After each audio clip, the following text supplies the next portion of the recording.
Almost 10 years ago, I was in high school. I had a terrible flu case and also felt the need to use a toilet. I was 16 at the time.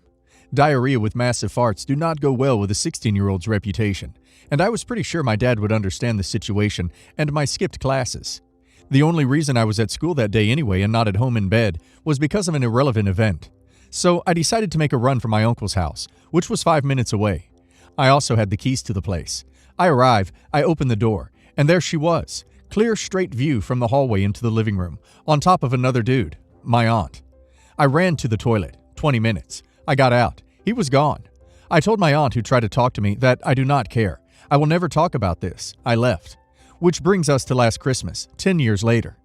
My parents had a pretty ugly divorce during these years. My dad also had an alcohol addiction which influenced me a bit.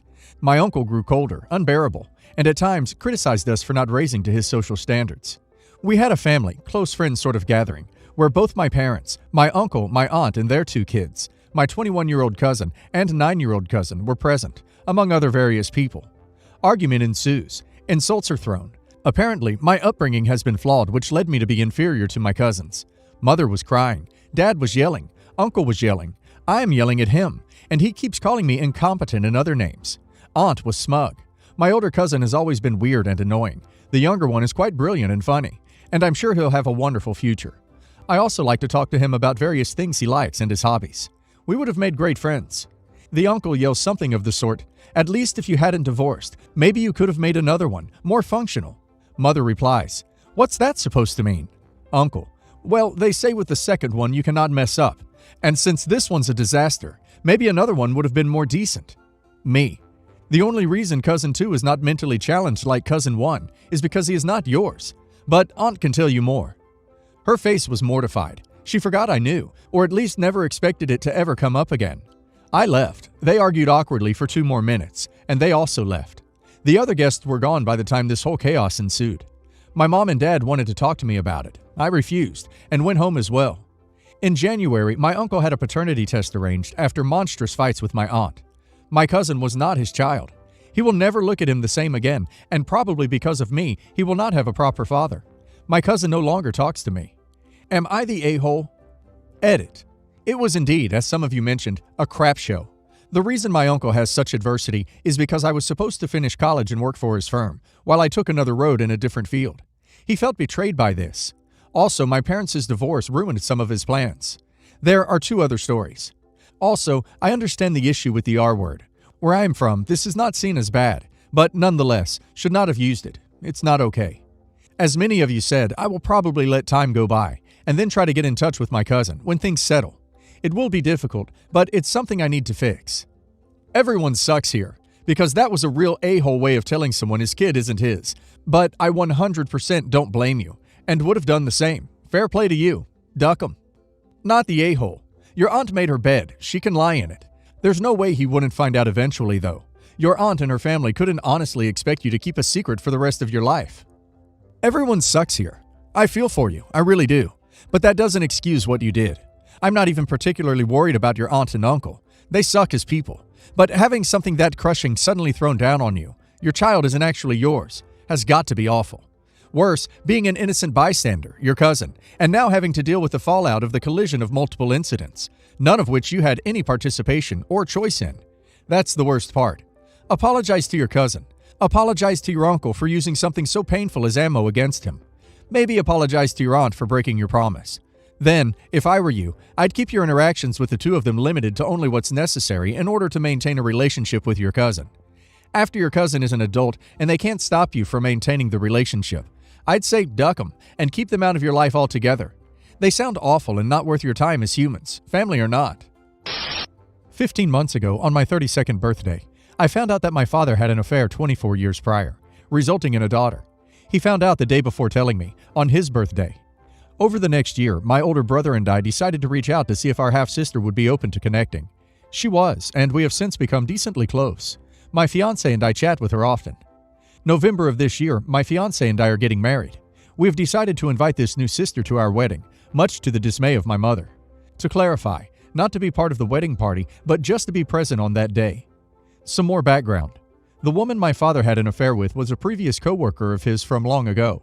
Apparently, work spouses. My mother was always jealous and suspicious of their relationship. Lo and behold, her suspicions came to fruition when the past affair was finally revealed. My parents are still together, for now, and seeking some means of counseling. My mother is still very upset by the whole situation and appears to want this whole thing swept under the rug. This is becoming a secret from family and friends, and the secret is weighing heavily upon my fiancé and I, whom would like to share with our closest friends. My mother has confessed to me that if my half-sister were present at our wedding, she and my half-sister would be the only two people there, and my mother would not be able to focus on anything else. My mother is also concerned about everyone else's reactions, even though I've expressed that if anyone asks, she can be a friend of my fiancé and mine. My mother has also alluded that my parents may not come to our wedding if we don't uninvite my half-sister. We have no interest in pushing this person into my parents' lives. Those parties have made it clear that they have no interest in the other, and they live on opposite sides of the country. But she does want to be a part of my brothers and mine. The secret will come out eventually anyway, as time goes on, as she'd be included in life events. Not the a-hole. Although I wanted to write not the a-hole at first, and I'm still debating. It's your wedding. Invite your sister. It's not her fault she's the product of an affair. She's a human being. She's a friend and a family member of you, the bride. So please include her. But I also understand what your mom is saying. Even if you tell everyone she's just a friend of you two, and who would question that? Your mom will know who she is, and her experience of the wedding will be ruined. But that's not your fault. That's not your sister's fault. That's between her and your dad. Unfortunately, she will have to learn to accept that this human exists and is part of your lives. And it's going to be hard, and it might destroy their marriage. But that's what she will have to work through. This situation sucks. I'm so sorry for you to have to go through this, and I do feel for your mom. But I'm sticking with not the a-hole. But I disapprove of your dad's infidelity. But I would need to know more about what was going on 24 years ago before telling if he was an a-hole. Very gently, yes, the a-hole. You're putting the new shiny person, who is still relatively a stranger, over mom, who's been there all your life. You're asking your mom to share this important day with the living, breathing embodiment of the single most massive betrayal she's ever endured. In a more perfect world, everyone would suck it up and make the bridal couple happy. In the world you have, there's a huge wound in your parents' marriage, and you're holding salt.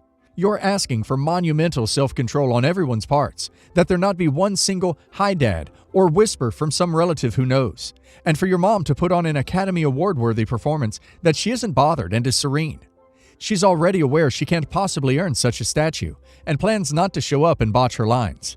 You haven't said, but would this be the first time newly discovered sister would be getting with the family at large? Because your heart is in the right place for wanting to include her. But sister would have to be old news not to cause a stir. And there has to be better times than the emotionally charged event of a wedding. Your parents' not being there will cause a stir.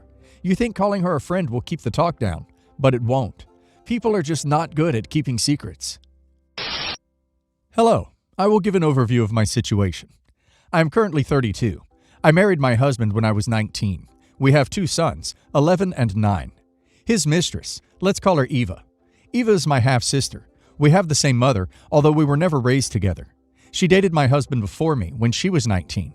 About half a year after they broke up, my husband started dating me. This should have been the first warning sign, but I was so in love with him that I turned a blind eye to it. His father didn't approve of Eva and pressured them to split up. Eva assured me when my husband and I began dating that she was completely over him. Although we were never very close, she was my maid of honor at my wedding. I did not know about my husband's affair with Eva until 7 years ago. Apparently, they had been having this affair for basically the entire length of our marriage. Of course, I was furious. Of course, I was devastated and betrayed. But I stayed for my sons. In hindsight, that was a tragic mistake. I should have gotten divorced the second I found out. Since then, my husband and I have grown apart to the point where we barely even see each other. Last week, however, he called me and told me that Eva was 2 months pregnant, and they are planning on keeping the child. My husband wants to get divorced right away, so he can marry her and so the child will not be illegitimate. I suppose this is the excuse for a divorce that we both needed. But still, I can't help but feel used and disposable. How should I tell my sons? Their lives are going to be uprooted now. All that work I put in, staying in a broken marriage to make their lives easier, now that's all going out the roof. Another thing, Eva has reached out to me. After years of not speaking, she sent me an email yesterday detailing how sorry she is and wants to restart a relationship. I feel disgusted, but worst of all, my mother is on her side. Eva has always been her favorite, and now she is pressuring me to just go along with the divorce to make the process as quick as possible. Forget everything, except hiring the most ferocious divorce attorney you can find. The biggest, most aggressive a-hole ever.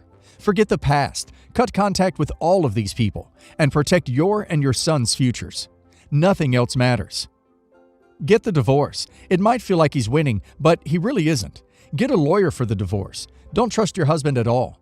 Go after everything the law entitles you to. The classy way to deal with evil would be to not respond at all. Obviously, you're not going to accept her apology or rebuild a relationship with her. My advice to you? Hire the most cutthroat divorce attorney you can find. Cut ties with your toxic family members, your mother, your soon-to-be ex, and your half-sister. All communication hereafter goes through your attorney. Change your cell phone number and provide said cell phone number only to your attorney. Do not move out of your home. It is your home, and if you leave, it can be considered as abandoning the property and, in worst-case scenario, lose your right to claiming it in the divorce. Above all else, listen to the instructions provided to you by your attorney. Do not be swayed by anything your soon-to-be ex or half-sister say. Fight for alimony, fight for child support, fight for the maximum you can receive for both, and do not settle for anything less.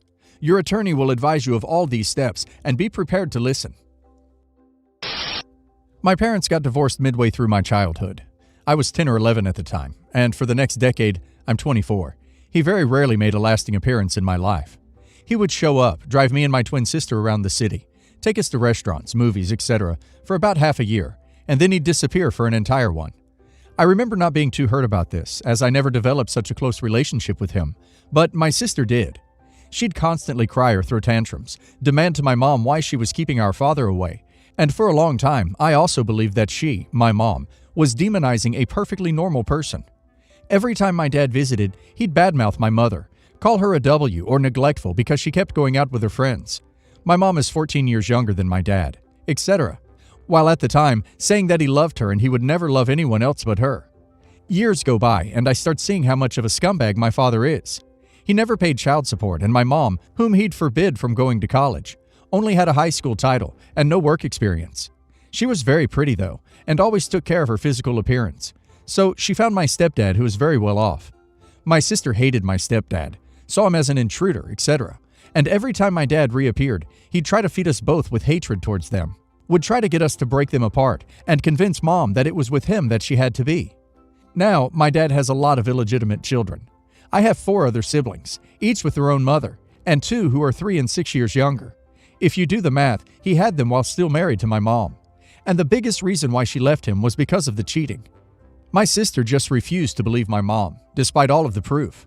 And one day when my mom asked her for like $100 to buy something that she would pay back, my sister just blew up a crap storm about how my mom has never done anything herself, how she's always depending on men to do anything, and how much of a controlling bee she is. My mom only asks us to clean ourselves, literally. After that day, she left, and she's been living with my dad. My wedding invitations went out already, and seeing as I still have my sister in Facebook, she saw this and demanded to know why neither her or my dad were invited. I right up told her that I don't want them and their toxicity anywhere near me, or especially my mother. And now even my mom is telling me that I should just invite them. Forgive, not forget, she says. But I just can't. And the rest of my family are also looking at me as if I've done something heartless. You are the person getting married. You have a history with your sister and father where they have created bad blood between you. You don't have to invite them if you feel it would be uncomfortable. Now, it will cause drama, and it will likely be an issue for a bit. But honestly, you aren't heartless. You are trying to stop your day from being filled with potential unneeded family drama issues. Not the a-hole. Tell them to kick rocks. Your extended family doesn't sound very supportive either throughout the story. They can blow like the wind too.